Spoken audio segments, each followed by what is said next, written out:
Hello દોસ્તો, જય શ્રી કૃષ્ણ, જય મહાદેવ, ગુડ મોર્નિંગ મિત્રો। આજે હું તમને એક કુદરતી જે આપણા જીવનની એક બાબત છે એ બતાવું છું કે ભારતના આપણા ઘણા રાજ્યોમાં ગ્રામ્ય જીવનમાં જે માલધારીઓ પશુપાલકો જે છે એનું એક વિશેષ સ્થાન છે। તેઓ દેશની દૂધ અને ઊન અને પશુધન સંપત્તિમાં પણ ખૂબ જ મહત્ત્વનું યોગદાન પશુપાલકો આપણને આપે છે। હવે આ જે તમે જુઓ છો એ રોડ ઉપર અત્યારે ઘેટા બકરા બેઠેલા દેખાય છે। મિત્રો, અહીંયા આ જે ઘેટા બકરા છે એ એક ખુલ્લા ગ્રાઉન્ડમાં રોડ ઉપર બેઠેલા દેખાય છે। વરસાદ થતાં આજુબાજુના જમીનમાં બધે પાણી ભરેલા છે। હવે એના પગની ખરી એટલે કે પગના સડી ન જાય એટલે એને આવા ચોખ્ખી જગ્યામાં બેસવું વધારે પસંદ પડે છે અને મચ્છર પણ એને હેરાન કરે છે। તો મિત્રો, અત્યારે આ એક ઘેટા બકરાનું જે પશુપાલનનો બિઝનેસ કરે છે એવા પશુપાલકો આ જે બ્લુ ઝૂંપડા દેખાય છે પ્લાસ્ટિક ઢાંકેલા, એ ઝૂંપડામાં અત્યારે પોતે રાતવાસો કરી અને અત્યારે કુદરતના ખોળે હાવ પોતાની જિંદગી જીવે છે।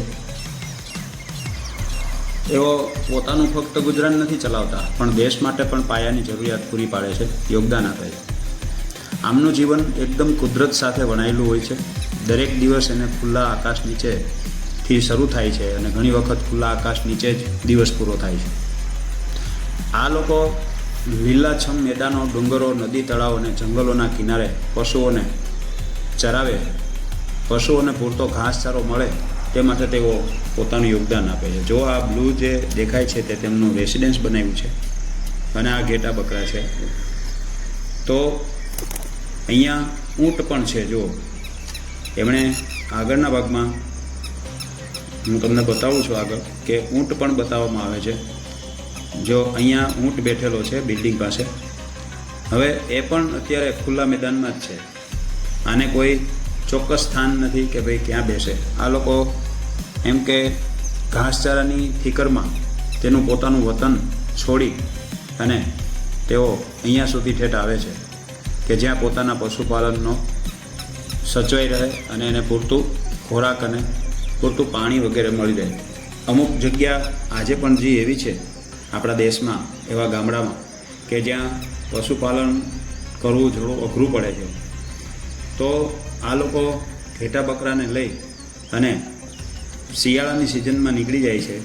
પાણીની તકલીફ પડતા, ઘાસચારાની તકલીફ પડતા તેઓ ખાસ કરીને શિયાળા અને ઉનાળા વચ્ચેની સિઝનમાં વતનથી દૂર ભાગે છે અને જ્યારે ચોમાસું પાછું આવે ત્યારે વતન તરફ પ્રયાણ કરે છે અને ખૂબ આનંદમાં આવી જાય છે, ગેલમાં આવી જાય છે, કારણ કે તેને ભરોસો બેસી જાય છે કે હવે આપણું માલઢોર છે એ આપણા વતનમાં સચવાઈ રહેશે। હવે પશુઓ જ તેમનું સાચું ધન છે એમ સમજીને તેઓ પશુઓની સેવા પોતાની પરિવારના સભ્યોની જેમ સેવા કરે છે। મિત્રો, એના કોઈ પણ પશુને કાંઈ પણ બીમારી હોય તો પણ એ લોકો એની સારવાર કરે છે। જેમ કુટુંબના સભ્યોની સારવાર થાય છે એમ એના માલઢોરની પણ સારવાર એ લોકો કરે છે, કારણ કે તે એનું પોતાનું એક જીવનમાં વણાઈ ગયેલ એક પરિવારના સભ્ય જેવું એનું વર્તન હોય છે પશુ સાથે। ઘેટા બકરાના ઊન, દૂધ અને ઊંટની વિવિધ ઉપયોગિતા સાથે તેમની જીવન વિતાવી નાખે છે અને પશુપાલકો જીવનમાં દેખાવામાં એકદમ સરળ લાગે છે પણ હકીકતે તેઓ ખૂબ જ મહેનતુ હોય છે। ઉનાળાની આકરી ગરમી, પછી ચોમાસાનો વરસાદ કે શિયાળાની કડકડતી ઠંડી, દરેક ઋતુ તેના માટે તો ખુલ્લા આકાશમાં જ રહેવા જેવી છે। વતનથી દૂર માલઢોરના ઘાસચારા માટે ભટકતા તેઓ ફોલ્ડિંગ પ્લાસ્ટિકના તંબુ જેવું કામ ચલાઉ છાપરા હેઠળ રાત વિતાવી દે છે અને જો પાણી, ચારો વધુ હોય તો વધુ રોકાય છે, બાકી આગળ વધતા રહે છે અને તેઓ ઘાસચારા અને પાણીની જાતે વ્યવસ્થા કરતા હોય છે। જંગલી પ્રાણીઓથી પશુઓને બચાવવા માટે, તેના માલઢોરને બચાવવા માટે, ચોરી ન થઈ જાય એ જોવા માટે અને કુદરતી ખરાબ વાતાવરણમાં પણ ખરાબ હવામાન જેવા જોખમો વચ્ચે પણ તેઓ હિંમતપૂર્વક પોતાની જીવદયાની ફરજ બજાવે છે। મિત્રો, આ વસ્તુ સહેલી નથી। એમનું જીવન એકદમ મુશ્કેલી ભર્યું છે। તેમને કોઈ નિશ્ચિત જગ્યા મળતી નથી અને એમને આ એનો માલઢોર સચવાઈ રહે, જળવાઈ રહે એવી રીતે કોઈ ચોક્કસ એની જગ્યા નિશ્ચિત હોતી નથી. તેને જ્યાં જગ્યા મળે ત્યાં એ લોકો રાતવાસો કરી નાખે છે અને સવારે ઉઠીને પાછા ઘાસચારાની ચિંતામાં આગળ વધતા રહે છે.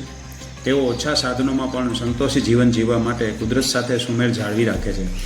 મિત્રો, આધુનિક યુગમાં અનેક સુવિધાઓ હોવા છતાં તેઓ આજે પણ અનેક મુશ્કેલીઓનો સામનો કરે છે. ચરિયાણની ઘટતી જમીન, પશુઓના રોગ, પાણીની અછત, બજારમાં યોગ્ય ભાવ ન મળવા એવી અનેક મુશ્કેલીઓમાં પણ તેઓ હિંમતપૂર્વક પરંપરાગત પોતાનું જીવન જીવે છે, જે આપણે જોઈએ છીએ.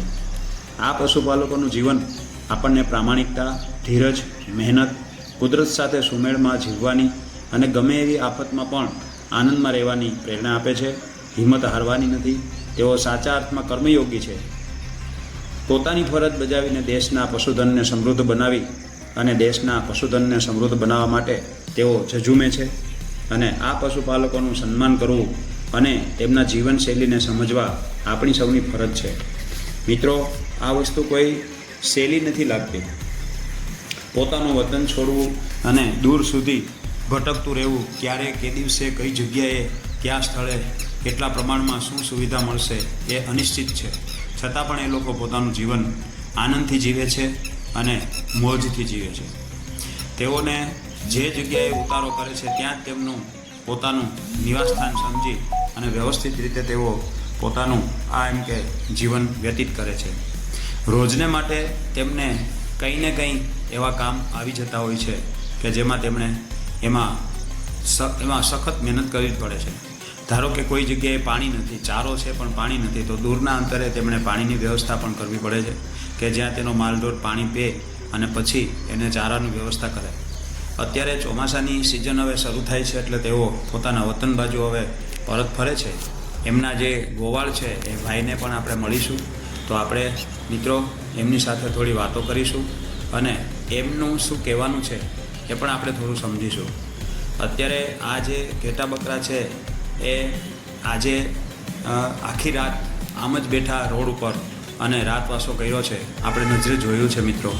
કારણ કે હું મારા એક સંબંધીને ત્યાં બેઠો હતો અને આ વસ્તુ મને ધ્યાનમાં આવી, તો સવારે જ મેં આ વસ્તુ બધી એની કેમેરામાં કેદ કરી. અને આ પણ એક આપણા એક જીવનશૈલીનું એક પાસું જ કહેવાય સામાજિક રીતે. તો આપણે એ જે કંઈ બાબત છે એને હવે આપણે જોઈએ, સાંભળીએ અને અનુભવીએ. તો મિત્રો ચાલુ રાખો. હેલો મિત્રો, આ લોકોનું જીવન આ રીતનું રોડ ઉપર અત્યારે આ ઘેટા બકરા અહીંયા આપ જુઓ છો રોડ ઉપર હોય છે. તો આ લોકોનું એક આ રીતનું જીવન હોય છે કે જે કાયમ માટે ભટકતી રીતે તેમને જીવવાનું હોય છે.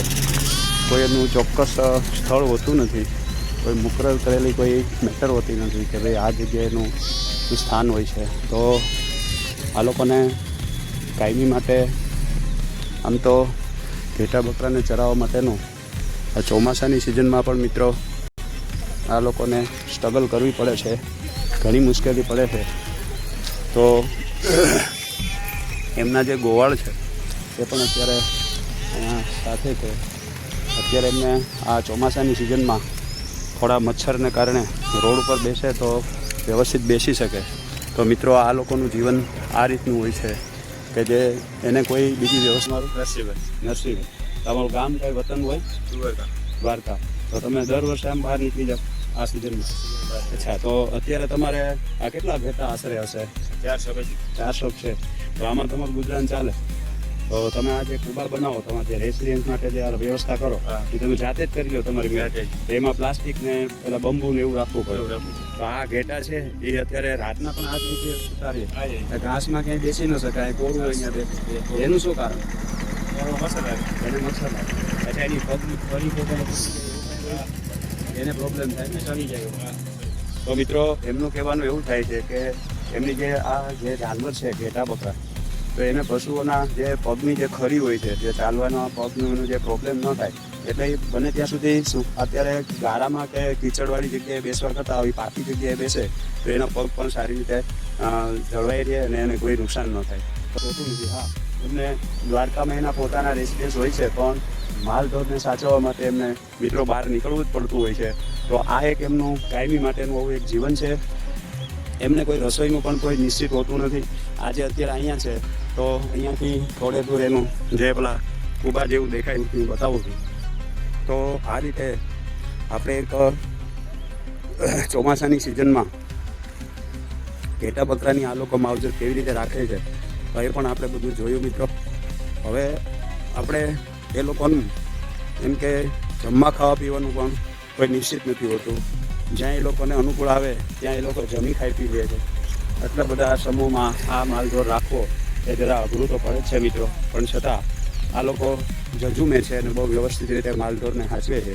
એના માલથી એ લોકો એક સેકન્ડ દૂર જતા નથી. એમને પણ પ્રોટેક્શન માટે ડોગને એવું રાખેલું હોય છે. તો એ પણ અત્યારે એમની સાથે એમના ઝૂંપડામાં છે. એમના ઝૂંપડામાં કોઈ જઈ ન શકે એવી સરસ એની વ્યવસ્થાઓ હોય છે. અને આમ ખુલ્લા ગ્રાઉન્ડમાં એ લોકોનું જીવન હોય, ખુલ્લા ગ્રાઉન્ડમાં એને રહેવાનું હોય. તો આ રીતે મિત્રો એનું આખું જીવન છે. તો આપણે આ જોયું. તો હવે એમને ઘાસચારા માટે અત્યારે બહાર નીકળવું પડે છે. તો આમ તમે તમારા વતનમાં ક્યારે જાઓ? એટલે વતનમાં આ સિઝન ચોમાસાની આવી એટલે તમે મિત્રો એ લોકો હવે ચોમાસાની સિઝનમાં એના વતનમાં જશે. પાછા જ્યારે આમ કે ઘાસચારાનો પ્રોબ્લેમ થાય ત્યારે એ લોકો પાછા બહાર નીકળે છે. તો આ રીતે એ લોકોનું એક કુદરતી જીવન છે, જે નેચરલ એનું લાઈફ કહેવાય. તો આ રીતે આ લોકો એમ કે એના જીવનમાં આ પણ એક સ્ટ્રગલ કરે છે અને પોતાનું ગુજરાન ચલાવે છે. મિત્રો આજની આ મોંઘવારીમાં આ લોકોને કઈ રીતે બધું સેટ કરવું એના નાના એવા ઝૂંપડામાં એ લોકો બધું એનું જાતે જ પૂરું કરે છે. અને એનો માલઢોરની ખાસ એ લોકો રક્ષણ કરે છે, ધ્યાન રાખે છે. અને કોઈ પણ ઘેટું બકરું કાંઈ બીમાર પડે તો તાત્કાલિક એમની સારવાર પણ એ લોકો કરે છે.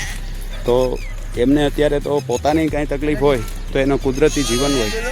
હે આ રીતે એમનું શું નામ છે બાપા તમારું? વાનભાઈ? બાપભાઈ. અહીં તમે દ્વારકા જ રહ્યો છો ને? સારું સારું. તો આ માલ બધો તમારો જ છે બરાબર? બહુ સરસ. તો તમારું આ જીવન આ કે તમારે અહીંયા તમને બીક ન લાગે ગ્રાઉન્ડમાં? તમે સૂતાવો રાતે સૂતાવો ગ્રાઉન્ડમાં, બીક ન લાગે નાગની કે વીછીની? કાંઈ નહીં. એને રાતનું આવું જીવન હોય છે કે બાળ બચ્ચા આ રીતે એના અહીંયા રહેતા હોય છે. એમને અહીંયા રહેવા માટે પોતાની જાતે જ આ રીતે લાકડી ઉપર દોરી બાંધી અને એવું પ્લાસ્ટિકનું એક રેસિડેન્સ બનાવ્યું છે. ઊંટ ગાડીમાં જ એમને રહેવાનું હોય છે. અહીંયા વીછી નાગ નીકળે તો એ લોકો કુદરતના ખોળે રમતા હોય છે એટલે એને કાંઈ તકલીફ પડતી નથી.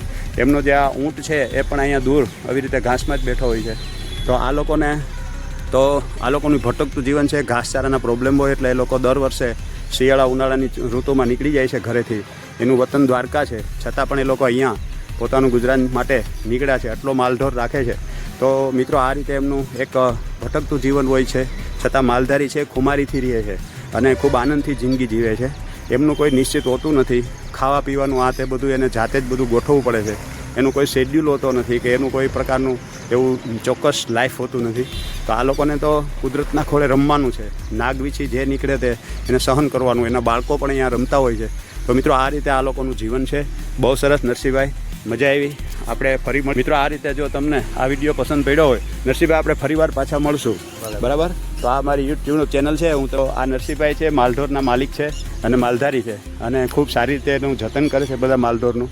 તો ફરીવાર આપણે મળીએ ત્યાં સુધી મિત્રો આ વિડીયો તમને પસંદ પડ્યો હોય તો લાઇક શેર સબસ્ક્રાઈબ કરજો અને ફરીવાર આપણે મળીએ ત્યાં સુધી જગદીશ ભટ્ટના જય શ્રી કૃષ્ણ, જય મહાદેવ.